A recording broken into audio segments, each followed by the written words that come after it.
Hello, সবাই কেমন আছো? আশা করি সবাই ভালো আছো। আজকে আমরা শুরু করব যশোর বোর্ড 2017। এই বোর্ডের সংখ্যা পদ্ধতি কিন্তু খুবই খুবই সোজা এসেছিল। তো শুরুতে আমরা উদ্দীপকটি পড়ে নিই। দেখো, শফিক, শিফা এবং তন্ময় তিনজনের তথ্য ও প্রযুক্তিতে প্রাপ্ত নম্বর বাইনারিতে এত, অক্টালে এত এবং হেক্সাডেসিমেলে এত। এখন দেখতেই পাচ্ছ প্রশ্ন কত সোজা হয়েছে। তো প্রথমে দেখো, সংখ্যা পদ্ধতি কাকে বলে। সংখ্যা পদ্ধতি কাকে বলে বলতে কি বুঝো সেটা কিন্তু তোমরা সবাই জানো। তো যাই হোক, আমি আবার বলি। যেমন ধরো, নর্মালি এখানে দুজন মানুষ আছে। আমি একটু বুঝিয়ে বলছি। দুজন মানুষ আছে, দুজন মানুষকে আমরা কি দিয়ে প্রকাশ করতে পারি? দুই, অথবা দুই, অথবা এরকম বিভিন্ন রকম ভাবে প্রকাশ করতে পারি। কিন্তু এটা যদি তিনজন হতো, তাহলে আমরা কি দুই লিখলে হতো? হতো না। তার মানে এটা একটা নির্দিষ্ট পরিমাণ বোঝাচ্ছে। যেমন দুই দিয়ে কিন্তু দুটি বোঝায়, তিনটি কিন্তু বোঝায় না, চারটিও বোঝায় না। অর্থাৎ নির্দিষ্ট পরিমাণ বোঝাচ্ছে। তার মানে সংজ্ঞাটা কি হবে? কোনো অঙ্ক বা চিহ্ন দ্বারা যখন নির্দিষ্ট পরিমাণ বোঝানো হয় তখন তাকে সংখ্যা পদ্ধতি বলে। অর্থাৎ এটি অবশ্যই নির্দিষ্ট পরিমাণ বোঝাচ্ছে। এই জন্য নির্দিষ্ট পরিমাণ কথাটা উল্লেখ করলে ভালো হয়। যাই হোক, এটার অনেক সংজ্ঞা আছে। যেমন ধরো, কোনো সংখ্যা লিখে প্রকাশ করার জন্য যে পদ্ধতি ব্যবহার করা হয় তাকে সংখ্যা পদ্ধতি বলে। এরকম অ্যাভেলেবল অনেক অনেক তুমি সংজ্ঞা পেয়ে যাবে।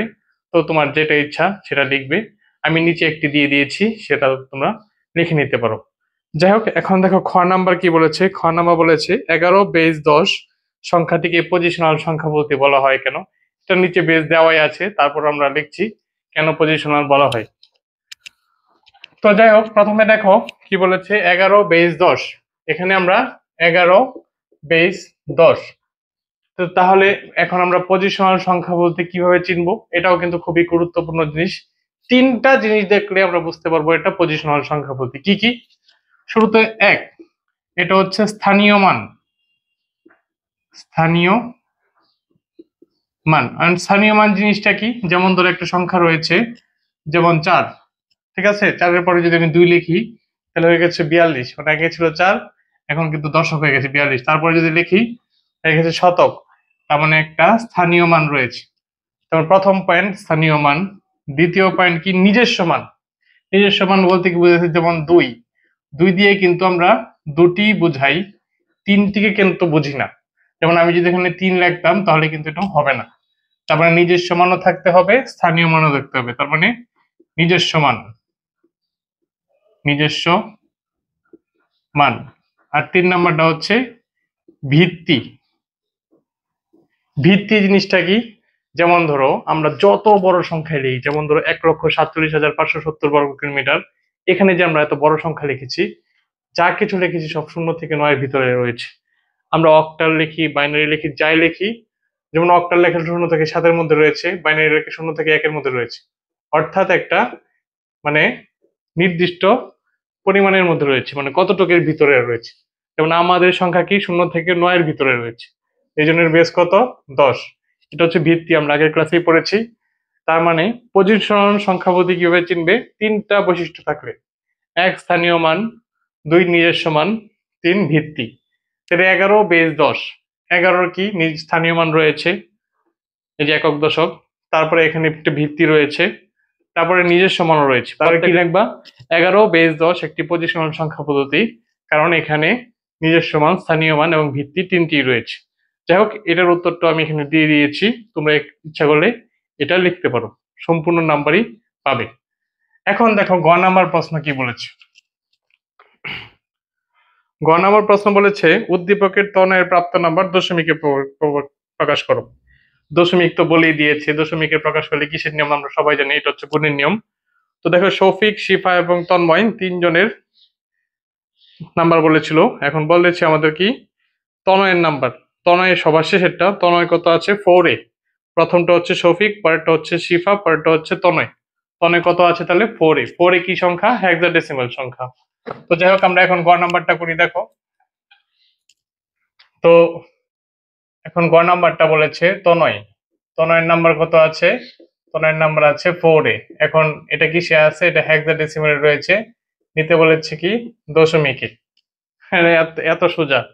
যাই হোক, আমি দশমিকে নিতে বললে কিরকম বলেছিলাম? 2, 8, 16 এগুলো থেকে যদি দশমিকে নেই তাহলে কিসের নিয়ম? তাহলে বলেছিলাম গুণের নিয়ম। তার মানে নর্মালি গুণ করব। যেমন 4 গুণ 16 যোগের মান কত 10, 10 গুণ 16 0 1 64 যোগ 10 সমান সমান 74 বের হচ্ছে 10 শেষ। অর্থাৎ তনয়ের মানে দশমিকের নাম্বার কত 74, তনয় 74 পেয়েছিল। এখন ঘ নাম্বার প্রশ্নে যাই। ঘ নাম্বার প্রশ্ন দেখো কি বলেছে। ঘ নাম্বার প্রশ্ন বলেছে উদ্দীপকে শিফার প্রাপ্ত নম্বর হতে সংখ্যাটি কম না বেশি। এটাও কি তোমাদের বলেছিলাম, যদি কখনো কোনো প্রশ্নের মধ্যে কোনটি বড় কোনটি ছোট, মোট কত, তারপরে কে বড় অথবা কোনো সংখ্যা ওদের কথা উল্লেখ না থাকে, তাহলে কি বলেছিলাম, তাহলে বলেছিলাম এটা দশমিকে রূপান্তর করতে। এটাও সোজা। তো দেখো শৌফিকের তোমার শিফার প্রাপ্ত নাম্বার। তো প্রথমে আমরা প্রশ্নের মধ্যে ঘ নাম্বার করব শিফার নাম্বার। এখানে লিখলাম ঘ শিফার প্রাপ্ত নাম্বার।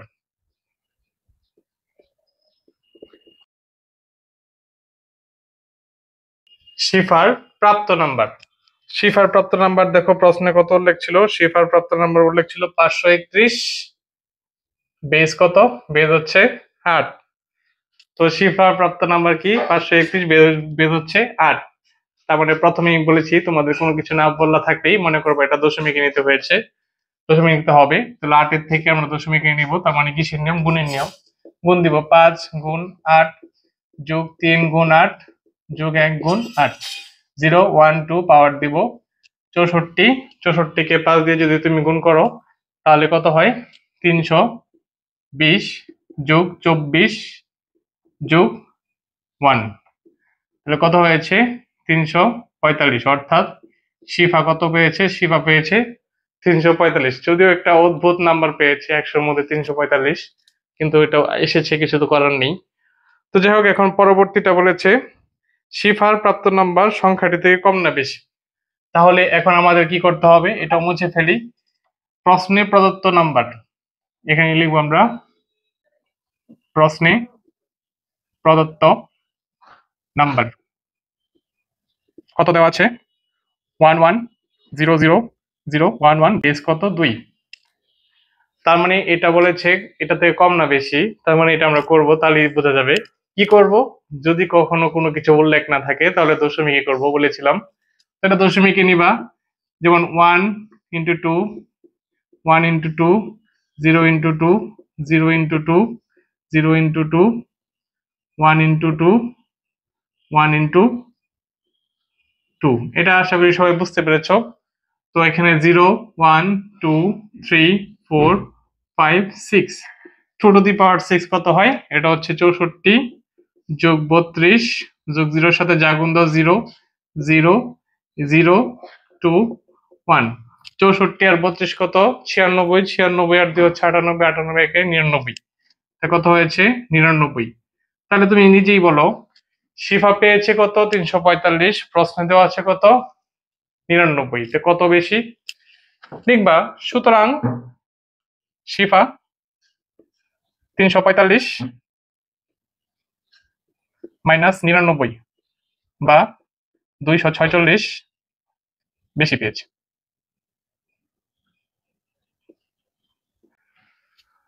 তো দেখতেই পারছো আমাদের এই সৃজনশীল শেষ। এটা খুবই সহজ একটি সৃজনশীল ছিল, এগুলাই কিন্তু আসে, তুমি ভালো মতো খেয়াল করে দেখবা 8টির মধ্যে কিন্তু 5টি প্রশ্ন খুব সহজ করেই আসে, 3টি আনকমন আসে।